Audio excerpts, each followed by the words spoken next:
Yeah, good afternoon, viewers. Ojomo Olusegun Adebambo of First Nigeria TV is opportune to be with Mr. Otufodunrin, the Executive Director of the Media Career Development Network, a journalist. I call him a veteran. He's also the president of Journalists for Christ. This interview is holding at his office at Ogba. Good afternoon, sir. Good afternoon. Yeah. Can you just make a further explanation concerning yourself? Well, I think you captured it well. I'm a journalist, and I'd like to add that I'm a media career development specialist in terms of being somebody who had moved on from being a regular journalist to being a mentor, a coach, and any other thing about training journalists. That's why I would describe myself, and that's what I do presently. That's right. Thank you very much. There's an important question. There's a situation. There's a death that is ongoing now that has to do with succession in this profession, in the journalism profession. By that name, Media Career Development Network, it seems to me that you are involved in rearing journalists to replace the outgoing ones. How far have you gone about this? Well, let me explain it this way. One of the things that informed starting media career development is a function of my own experience. I think we are not doing enough in our profession to help people develop their career consciously. So you end up having many frustrated journalists. Unlike other professions where people are very intentional about developing their career, we don't do enough. So that is why we started Media Career Development Network.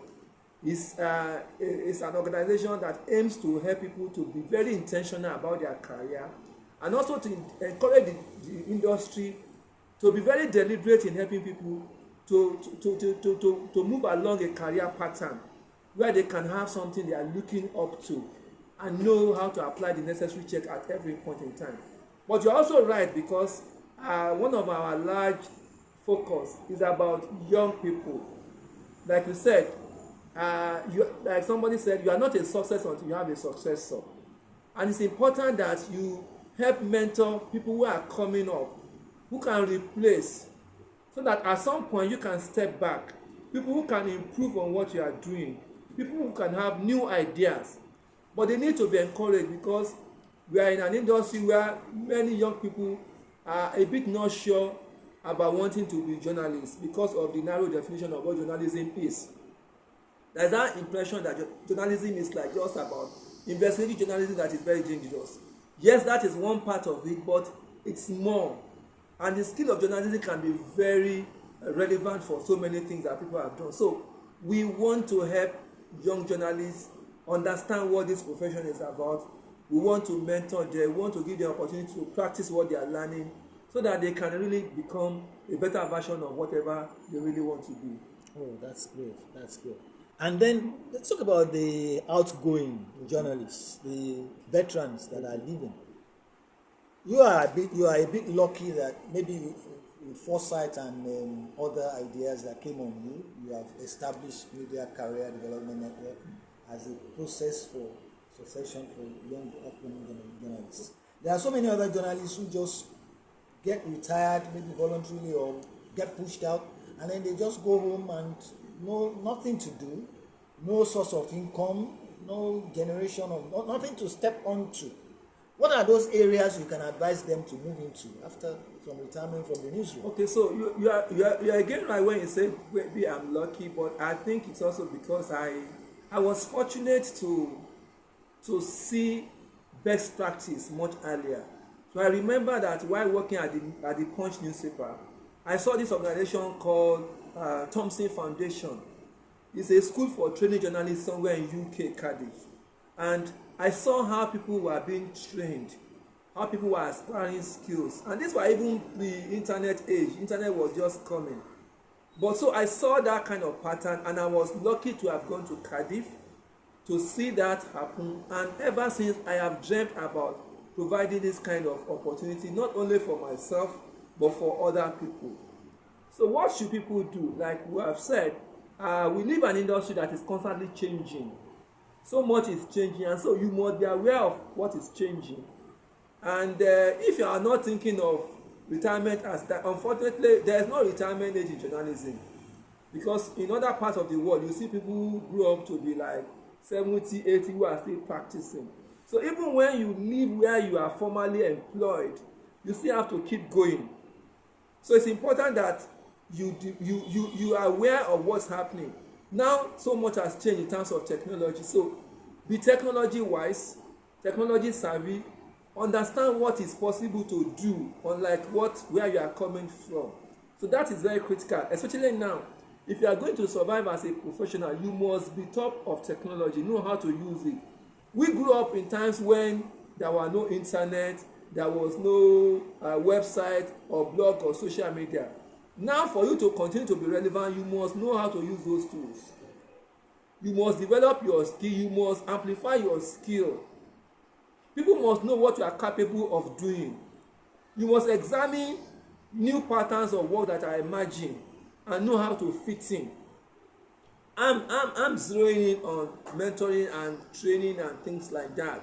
So, but there are other things that people can do. So people grow up from being ordinary journalists with their years of experience, become expert in what they are covering and be visible out there. So a journalist has covered banking for 30 years and he just disappeared. That's unfortunate. That kind of journalist should be thought leader in that sector. He should be an expert. He should be able to produce information that people can use. It should become a reference point. He should be able to initiate ideas that people will know that yes, he has this expertise to offer.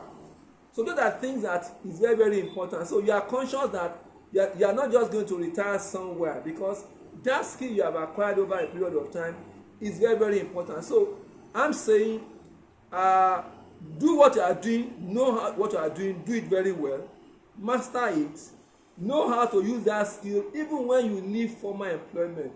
See how you can probably even start your own platform. So we are in an age when, back in our own years, if you want to start a newspaper house, you need big money. Sure. If you want to start a TV, but today with just a YouTube channel, you can just be all over. So it's possible that whatever bit you have covered, you become a reference point, a thought leader using the various platforms.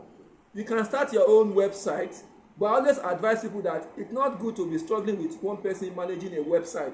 So if you have collaboration, these are days of niche publishing. So you are not just publishing everything, you are publishing on your area of expertise, and you are reckoned with, and you can earn revenue doing that. So those are the things that we must be conscious about. If not, you'll be regretting that you ever practiced as a journalist, which is not good, because I think journalism is a skill that we should all be proud of, but we must know how to utilize those things that has enabled us. We have met people. You should be able to write books. We are also in a knowledge economy, and that is why your knowledge is critical. But knowledge without being able to let the world know is a burden. People want to know who knows what. That's why some people, we are not influencers, but we are thought leaders on our area of expertise. So I think that's a thing that we must, and we must get learning from who can provide us. We must know what technology has made easy. We are not talking about AI. There are things that you will spend hours doing that AI can do for you so easily. It's a tool, but if you don't know how to use it, you'll still be spending hours doing, and you will see smart people doing things much faster, and you'll be wondering, I know so much, but I'm not achieving my purpose. So that is very, very important. That's great. Now, to the young ones coming up now, how would you, in points, what's the list of advice, key points you want to give them to be able to track on? Well, my advice is, if you end up studying communication, even if that's not what you want to do, you must like it. I always say, when I go and say, look, you are here now, you should be here in your mind, be ready to learn. So I see many young people say, I'm just in a journalism school, I'm not in a mass school, I'm not planning to be a journalist. Who says that will not happen? Some of us thought that we'll do some of the things we are doing now for 5-10 years. Here we are, 30 years after. We are still trying to innovate. So learn what you are learning now. You may move on, but learn, acquire the skill, have the knowledge, explore what is possible.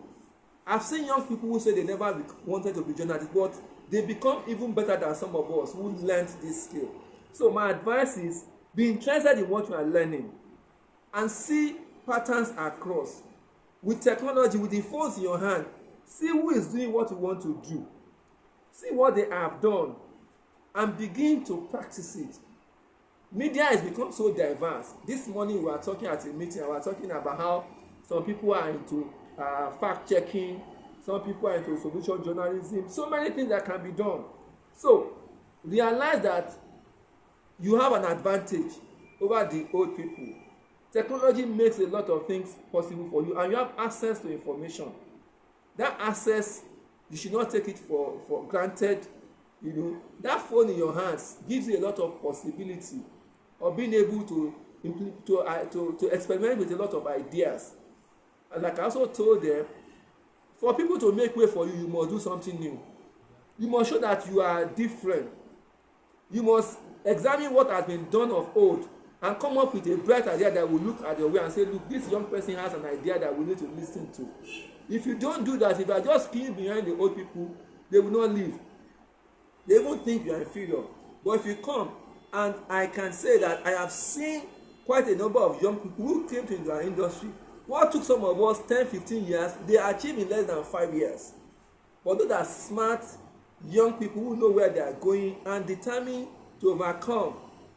People always say that there are limitations. Everywhere in the world there is limitation. But if you are ready to confront it, so much is possible. That's great. Thank you so much for that. Now, finally, how has it been? How's it been like concerning you being president of Journalists for Christ? And what does Journalists for Christ as an association stand for? So, Journalists for Christ is an association of journalists who are Christians, who are giving their life to Christ, who see a connection between their work and their faith. But that's very, very important. Nigeria is a very religious place. All of us profess to be one thing. I think our faith should also affect our work. Whether you are a Christian, whether you are a Muslim, you should reflect in your work. But we have taken the Christian part of it for Journalists for Christ. We are saying it is not right that you profess to be a Christian and you are the one sharing false information. You know, journalism is like a ministry. Communication is like a ministry. God has given you that grace to be able to be in that sector, and you must utilize it. You know, sometimes we are desiring what God has not given us, but the one He has given us, we need to do. So for us, there's a faith connection in the work we do, and so we are telling people, let your faith reflect in your work. So when we meet as Journalists for Christ, number one is a reminder that you are an ambassador for Christ, and you cannot afford to disappoint God by the way you practice your work in whatever area of communication that you have chosen. So see it as an opportunity. God is giving you an opportunity to provide information for people. The things that we provide is life-saving. You know, somebody said, this scenario happened somewhere in America. A journalist was listening to a radio station. They were looking for people to go on mission field. And he said unconsciously he raised his hand. And God whispered to him and said, who is going to minister to the journalists in your newsroom? You know, you are a missionary in what you do. So it's important that we see the connection. So Journalists for Christ is just reminding people of their faith and getting them better. We hold fellowship. We bring journalists to come and talk about how their faith is affecting their work and how we can become better. How we can really be proud to say we are a Christian, we are a journalist. You know, that reminder should make us excel in our work, because our real testimony is our excellence. Our testimony is our excellence. So if you can't say you are a Christian, you are a journalist for Christ, and you are indolent, you are not doing your work, you are the one who will not submit your report in time, your name is Samuel, and it's on a story that is fake, you know, and if people cannot trust your information, it has to get to a point where people say, if this person wrote that story, it must be true. We know that he's a very diligent person. So essentially, Journalists for Christ, but beyond that, we're also involved with some other organization where we promote principles. I forgot to mention this. Journalism has a code of ethics. Yes. Our code of ethics is almost like what we call the commandments in the Bible. You shall not steal, you shall not bear false witness. That's what the Bible says. So journalists should not bear false witness. Journalists can kill with their pen and their paper and their radio and TV when you do things that can cause disaffection. So there's a lot of connection. So people are not abiding by their code of ethics, but if they profess to be a Christian, they need to abide by the biblical injunction. You know, so that is the thing. And I think as more as all of us are holding to our faith, whatever one that we believe, we'll be better practitioners, and that's what we are doing. We're also encouraging young people. So we come to our fellowship, we bring people to come and talk about different aspects of our business so that we can remind people that you have an obligation to be an ambassador for Christ in the media. Thank you very much, Mr. Otufodunrin, for your time. God